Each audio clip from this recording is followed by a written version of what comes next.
Assalamu alaikum. This is the second video in which we'll be discussing about the 5 out of 12 principles of multimedia learning. So by the end of this video, you will be able to elaborate the 5 principles of multimedia learning that will help in reducing extraneous processes, and also will be able to reduce unwanted material in your lessons. So the multimedia learning, as you know, is defined as a form of a computer-aided instruction that uses two modalities concurrently. One is visuals, which are pictures, and audios, which are words. So in the previous video that we have already discussed that how this works, that the words and pictures go into sensory memory, then working memory, and then long-term memory. In this video, we'll discuss about coherence, signaling, redundancy, temporal contiguity, and spatial contiguity principles. Let's go through each principle. Did you know your memory retention improves when you use concise narration and graphics? And memory suffers when you include irrelevant stories or details, graphics, and sounds.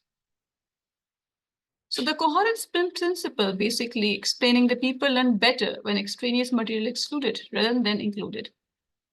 Learning is improved when unneeded words and symbols are eliminated, whether they're interesting but irrelevant words, pictures, sounds, and music should be excluded from a multimedia presentation. Let's go for an example. If you can see the slide, you may appreciate that there is a lot of content and irrelevant pictures present. So you can reduce the irrelevant amount of information and can remove irrelevant and unneeded words, pictures, sounds, music, symbols. Moreover, if you see that there's the redundancy and repetition of words like adults, adults use, adults are, adults needed, you may make it in this manner. So the Mayer's coherence principle said, avoid unrelated words, graphics, and sounds. Avoid on-screen action that isn't related to the content. Use concise, well-thought-out content. Use content centered on the instructional goal. Let's move to the next principle. So the signaling principle, which most of you must use, which explains that people learn best when they are shown exactly what to pay attention on the screen. So by using this principle, we can reduce extraneous processing, guiding learners' attention to the key element in the lesson, and guiding building of connections between them. You can apply signaling principle by using bold text or color. Like in this text, the signaling or cueing principle refers to the finding that a multimedia learning materials become more effective when cues are added that guide learners' attention to the relevant elements of the material or highlight the organization of the material. So if you appreciate that, you can see that you have cues, which is in purple color in upper class. The attention highlight is there, which is also signaling. And this statement, this word is signaling or cueing principle is again highlighted. Underlined and effective is also underlined. So this is how you can use this principle to make your presentation helping you gaining attention to the important things. Moreover, if you can see that if you are using this video or anything in which you can use arrows, as well as you can use circles to identify signaling. Using vocal emphasis with audio also signals importance. Pointing gestures may also help pointing the content on the screen. Now the next principle, redundancy principle. People learn best when narration and graphics, as opposed to narration and graphics and text. Why? Why is that so? Because a visual channel can become overloaded by having visual scan between pictures and screen text, and because learners expend mental effort in trying to compare the incoming streams of printed and spoken text. You may see that this is also an example of redundancy principle where I have applied images, graphics, and narration only. If you see this example, as the 12 principles are mentioned in graphic form and images, I can explain you coherence here, segmenting, voice, and spatial contiguity and other principles easily, and will with the help of this principle, I can improve attention. Next is spatial contiguity principle, the fourth one. People learn best when relevant text and visuals are physically close together. What that means? Let's look at some examples. So I will be showing two pictures in front of you. So you have to tell which visualization looks better. One is separated presentation, another is integrated one.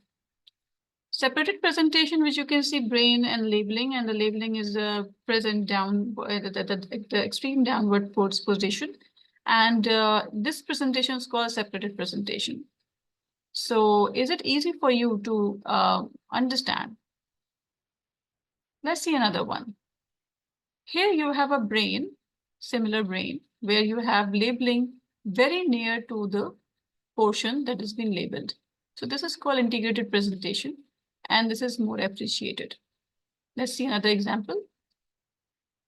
So this is these are the teeth in which there's a orthodontic treatment going on, and the labeling is very far away from the site, which is need to be labeled.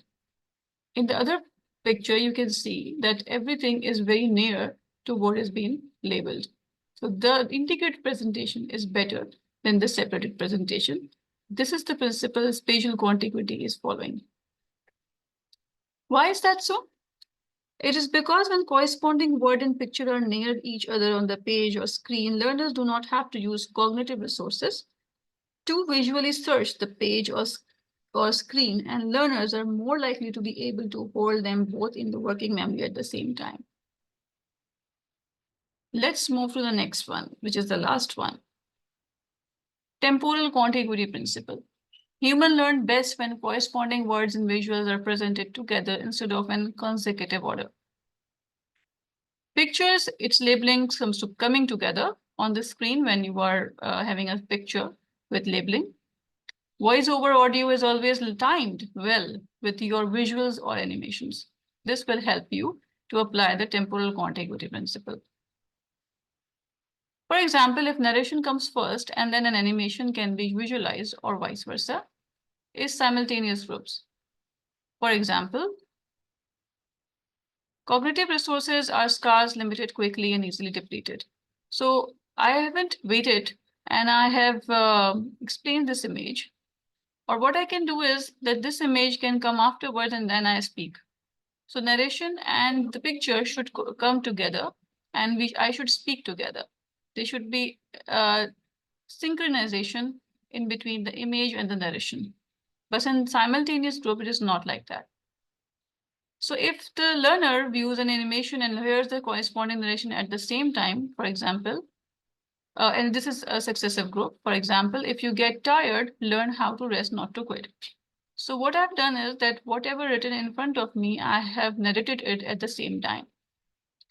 So when corresponding portions of narration and animation are presented at the same time, the learner is more likely to be able to hold mental representation of both in working memory easily. And thus, the learner is more likely to be able to build mental connections between verbal and visual representations. Let's have another example.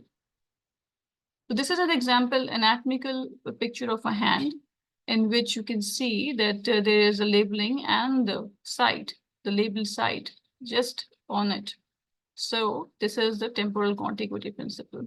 So we are not talking about spatial one, it is a temporal, so it is timed basically.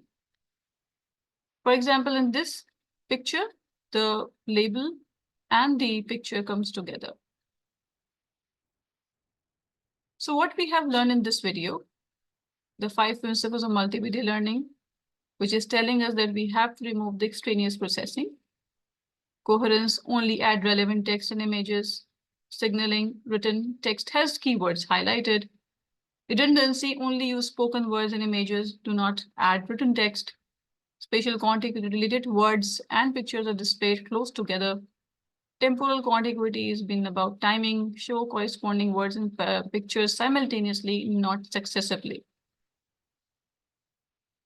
In the next video, we will discuss about the 3 principles which are talking about managing essential processing and what needs to be learned. Segmenting, pre-training, and modality. Hope you liked the video. Thank you.